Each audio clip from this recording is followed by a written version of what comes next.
Para hablar de todo esto, de la trascendencia y de lo que va a venir en los próximos meses, tengo ya a Miguel Antezana, analista político, experto en comunicación política, y con él vamos a conversar esta noche. Miguel Antezana, muy buenas noches, un gusto como siempre tenerte en el programa. Carlos, buenas noches, ¿cómo estás? Un gusto. Un abrazo, feliz día del trabajo también, gracias por estar esta noche con nosotros. Pero, ojo, seguimos peor de lo que empezamos, creo que el año 2024, la crisis se va profundizando, las instituciones se van debilitando y no hay forma de que esto pare, Miguel.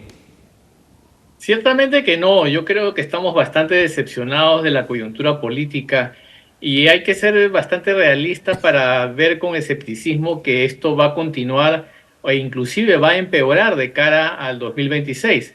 Recordemos que justo dentro de un año, en abril de 2025, es que recién se va a hacer la convocatoria de elecciones generales. A partir de ese momento se podría decir entonces que ya estamos en la última etapa, ya estamos en bajadita y solamente esperar que comiencen a salir los nuevos candidatos, las nuevas planchas presidenciales, en fin, todo el mundo va a estar enfocado a partir de abril de 2025 en lo que van a ser las elecciones de 2026. Pero de aquí hasta ese momento, la situación política, social y económica del país va a seguir empeorando, porque tenemos un gobierno que no tiene rumbo, que está, yo creo que decir que está en piloto automático, inclusive es ser muy optimista, muy bondadoso, porque vemos que también tenemos unos ministros que no saben ni siquiera dónde están parados. Un día dicen que estamos en un gobierno débil, otros dicen que no. En fin, la comunicación siempre ha sido una gran debilidad del gobierno de Dina Boluarte. Por lo tanto, nosotros como espectadores, como ciudadanos, no tenemos ningún elemento como para confiar que la situación va a mejorar. Solamente tenemos que seguir trabajando, seguir luchando para sobrevivir en este escenario nada prometedor de aquí al 2026. Efectivamente, pero lo dicho por el señor José Arista, el ministro de Economía, de alguna manera es la verdad, es lo objetivo. Ahora, esto se ratifica también con lo dicho por la presidenta. El señor Arista manifestó que era un gobierno débil porque ni siquiera bancada teníamos, o tenían ellos, o tienen en el Congreso. Y la presidenta ha manifestado que efectivamente no tiene bancada, pero tiene buenos amigos congresistas. Entonces esto me lleva a la siguiente interrogante. ¿Quién gobierna el Perú, Miguel? ¿Quién está gobernando realmente el Perú? ¿La presidenta Dina Boluarte o quién? Si nos ponemos en sentido estricto, en realidad estamos en un desgobierno. Aquí en este país hay una anarquía total, porque formalmente tenemos poderes establecidos, un poder ejecutivo, un poder legislativo, un poder judicial, pero fíjate que estos tres poderes precisamente se caracterizan por su ineficiencia, por su ineficacia, por la falta de cumplimiento de la misión para la cual existen en este ordenamiento democrático actual. Si nos vamos por el lado del Poder Ejecutivo, tenemos una presidenta que está precisamente soportada en las vagabunderías del Congreso, porque precisamente mientras ella colabore, apañe, soporte, suscriba todas las leyes que emita ese Poder Legislativo, el Poder Legislativo entonces la va a sostener y no le va a dar luz verde a ninguna propuesta de vacancia presidencial, ninguna acusación constitucional, ni nada que afecte a ese Poder Ejecutivo. Por lo tanto, por ese lado, hay una convivencia por conveniencia de cara, como te decía, al 2026. Y por el otro lado tenemos un Poder Judicial bastante golpeado, bastante lento, que esto tampoco tiene nada de novedad desde hace mucho tiempo. Pero aquí quizás el elemento adicional es que tenemos a un tribunal constitucional que fue elegido a dedo por el Congreso y que ha tenido una serie de actuaciones bastante polémicas en los últimos días y que nos dice que no vamos a poder también alcanzar la justicia a nivel constitucional cuando recurrimos a esta última instancia. Por eso es que decía hace un momento el escepticismo de todo lo que estamos viviendo. Entonces, si hablamos de gobernabilidad, en este momento, en términos estrictos, no la tenemos. Tenemos poderes establecidos, tenemos personas que ocupan los cargos de esos poderes, pero no vemos que hay una efectividad para que la gobernabilidad exista en términos reales en el país. Ahora, esto se agrava, Miguel y amigos televidentes, ojo con lo que ha ocurrido el día de hoy. Como tú lo has descrito, existe un desgobierno, una anarquía, ¿no? Hay un gobierno, en este caso de Dina Boluarte, que se tiene que sostener en este Congreso, también desprestigiado. Hay una convivencia entre ellos, entre el Poder Ejecutivo y el Poder Legislativo. Pero tenemos un Poder Judicial. Ahora, ¿qué ha ocurrido con el Poder Judicial? Que ya de por sí también está en una crisis institucional. El día de hoy, el presidente del Poder Judicial, José Arévalo, fue distinguido por la presidenta Dina Boluarte. Pero hay que entender que la presidenta Dina Boluarte tiene procesos pendientes, o sea, está investigada. Entonces, muchos expertos, muchos analistas han criticado esta situación que la catalogan incluso hasta de ilegal. ¿Por qué ha tenido él que ir hasta Palacio a recibir una distinción como un máximo representante y un poder que le dé el Estado, que finalmente pues va a terminar investigando y tal vez hasta condenando a la presidenta? ¿Dónde queda la imparcialidad en ese sentido? Sí, yo creo que hemos llegado a un nivel de caradurismo tremendo en este país. Ya el tema de los principios, de los valores, la vergüenza, es algo que no se puede aspirar a que encontremos a las principales autoridades.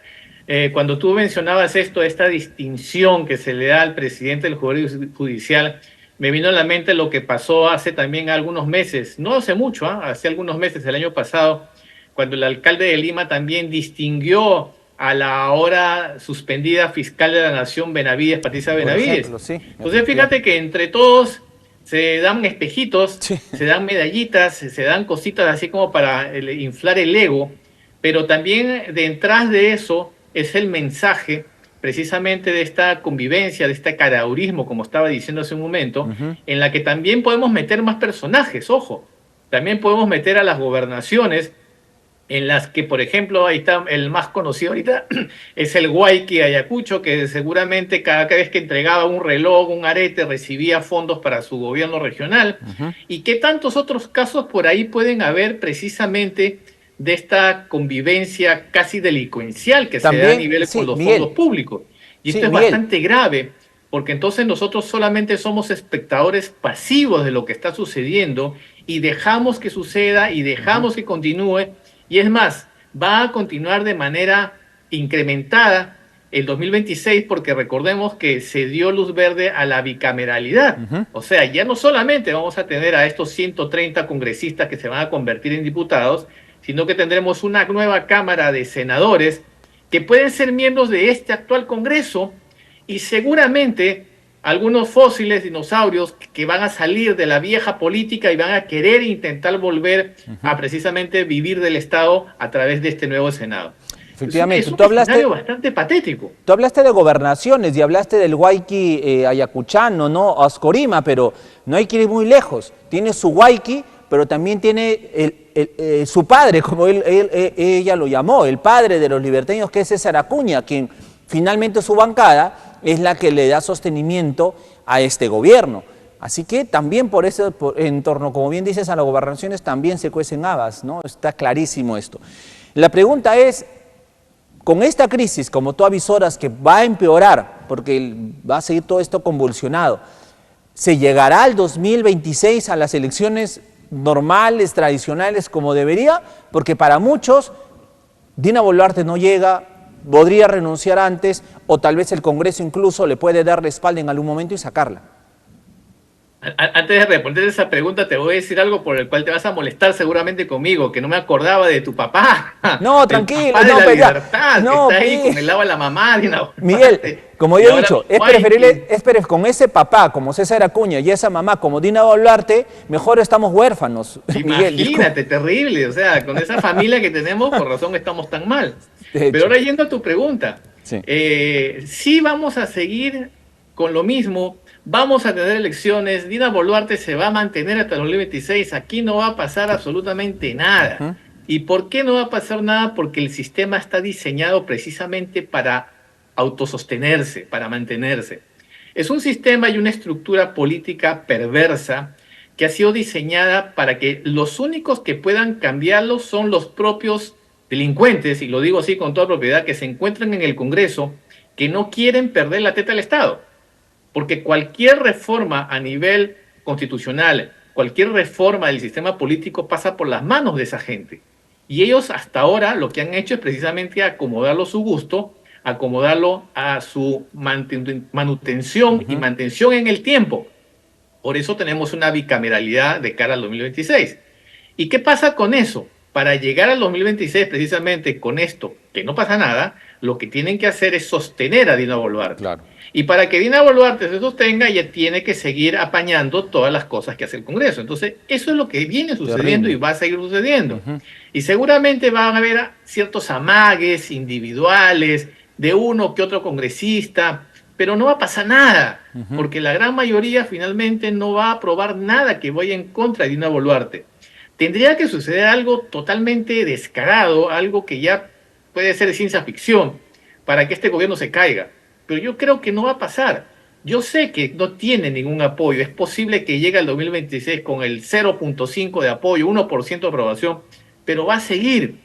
Y el discurso que seguramente se va a poner es que el orden democrático, que las elecciones, que Perú se distingue porque tenemos distintos años de democracia y todo el cuento, pero seguimos viviendo una crisis terrible porque seguimos con los mismos partidos, con los mismos actores y las mismas reglas de juego que, como te digo, es el origen, es el punto estructural de donde parte este problema. Efectivamente, Miguel, para ir terminando, sin embargo, así como el pueblo pone, el pueblo también puede sacar. O sea que ahí también hay otro actor que tal vez estas autoridades manchadas con presuntos actos de corrupción no están valorando. O sea, el pueblo de algún momento va a cansarse tal vez y pueda de alguna manera movilizarse y presionar y acelerar tal vez la salida. ¿O ves que esto ya no va a ocurrir y que finalmente la ciudadanía, como está hasta ahora, un poco ya inerte, ¿no?, indiferente ante la situación, y así va a continuar? Recordemos que siempre va a estar el arma del populismo para mantener al pueblo tranquilo. Y ya se ha puesto en marcha algunas medidas en las últimas semanas.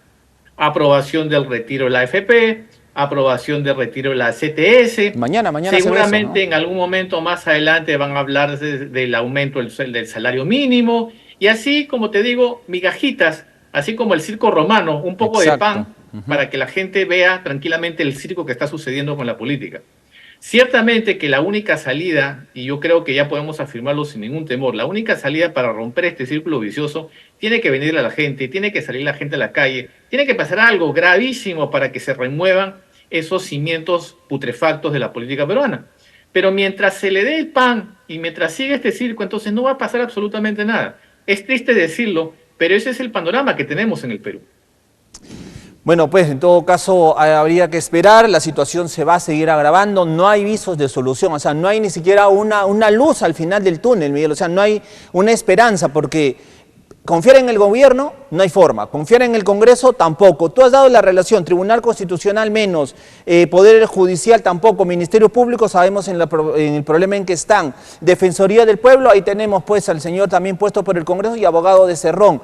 Y así seguimos, o sea, nuestras propias instituciones, ninguna está como para poder ser este sostenimiento de la población. Entonces, reitero, luz al final del túnel todavía no hay. Veremos qué ocurre, Miguel. Es así, esperemos que aparezca esa lucecita en algún momento y que haya un giro de timón. Solamente Dios sabrá por dónde iremos, pero ojalá aparezca en algún momento. Miguel Antezana, te agradezco muchísimo, como siempre, un abrazo a la distancia, reitero, muchísimas gracias por estar este día especial, el Día del Trabajo, ¿no? Y nada, pues hasta otro momento. Gracias a ti, Carlos, un abrazo. Un abrazo fuerte. Miguel Antezana, analista político, especialista en comunicación política, estuvo conversando con nosotros y ha sido clarísimo en sus opiniones, clarísimo, ¿no?